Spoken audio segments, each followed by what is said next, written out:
Hi everybody. This video is going to talk about the conclusion to the essay. Now, I'm going to assume that you've watched the introduction and the two body paragraphs, otherwise this video is not going to make a lot of sense. So, this conclusion is a large part of the essay because it's going to be the memory that the grader has of what you wrote, because obviously it's the last thing that they read. So, the conclusion, as many of the things that we've written already, is going to have three parts to it. It's going to have a thesis in one sentence. We're going to repeat the examples, two examples we already had, and it's going to end with a fictional bang, and I'll explain what that means later. So our thesis in one sentence is basically just exactly what it says, our thesis in one sentence. Here's what I wrote. Lying can make people happy in the short term, but only the truth can make people happy in the long run. So, there's many ways to say the same thing, and that's really what we're doing here. That's what that first sentence right here is. It's just me repeating the thesis, repeating my position on the prompt. Then we're going to repeat our examples, because we're going to have to summarize.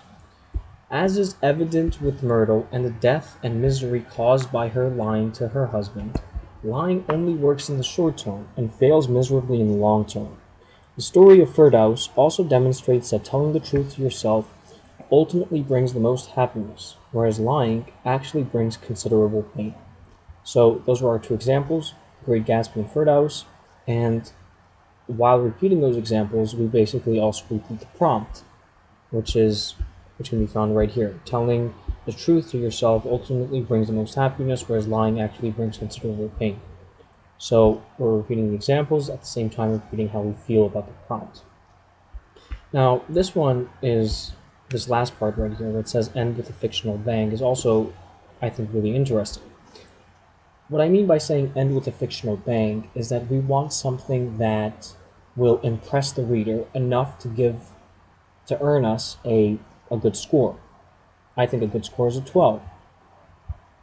That fictional bang, when I say fictional, again, if you remember from our body paragraphs, we really have carte blanche here. We can really do whatever we want in terms of quotes, in terms of statistics, because they cannot check what we're saying. Whereas your teacher could actually validate and prove you wrong or right based on what you write on an essay, the SAT grader cannot do that because, number one, there's too many people, and number two, they're specifically told not to grade on factual correctness. Now, that's mind-blowing, right? So you can really make things up as long as it sounds good. They'll accept it and they'll reward you for it, and you won't have to waste a lot of time coming up with, semi-decent factual things. So here's what I wrote for the last paragraph. While telling lies to the world at large and to yourself can bring pleasure in the form of postponing a problem, it is not sustainable. Telling the truth can be hard, but in the long run, as evidenced by Myrtle and Firdaus, the truth is what brings the most happiness and satisfaction.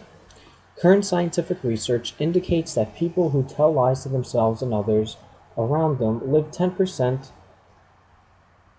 Let me reread that again. Current scientific research indicates that people who tell less lies to themselves and others around them live 10% longer than others who delude people, and therefore telling lies certainly does not make people happier than telling the truth. Now, this whole thing about living 10% longer if you tell the truth, I don't think that's right, because I made that up. It could be right, I'm not saying it's entirely wrong, but I'm just saying I didn't go on the internet and look this up, because when you write the essay, you're not going to have access to the internet. So I recommend that you end your essay either with a really, really inspirational quote, a good quote, a statistic, just something that indicates that you're an expert, right? That you can successfully argue your position on the prompt.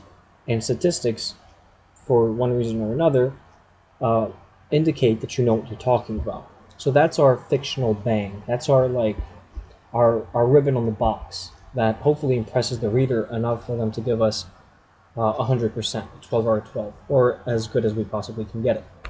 So anyway, those are the three videos. This is really all you need in order to write the essay. And what I recommend that you do now is, if you have the blue book, you can either do the practice essays there, or you can actually come up with your own prompts. This is what I did with the prompt that we've been talking about, this prompt right there. Does telling lies make people happier than telling the truth? You can do as you please. I would recommend that you make up your own topic, your own prompt, and if you can't, you should probably look online to find something, or look in the blue book if you have the blue book.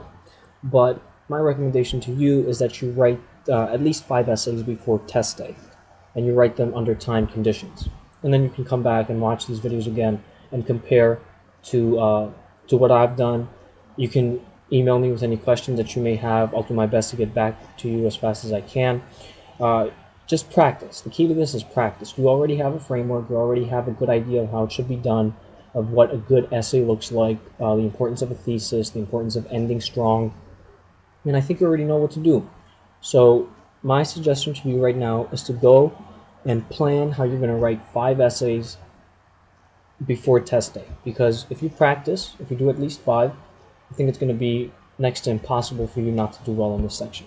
Anyway, that's really all there is to it. I don't think it's really complicated. If you have any questions, like I said, you can email me. I'll try to get back to you. And if you need to watch the videos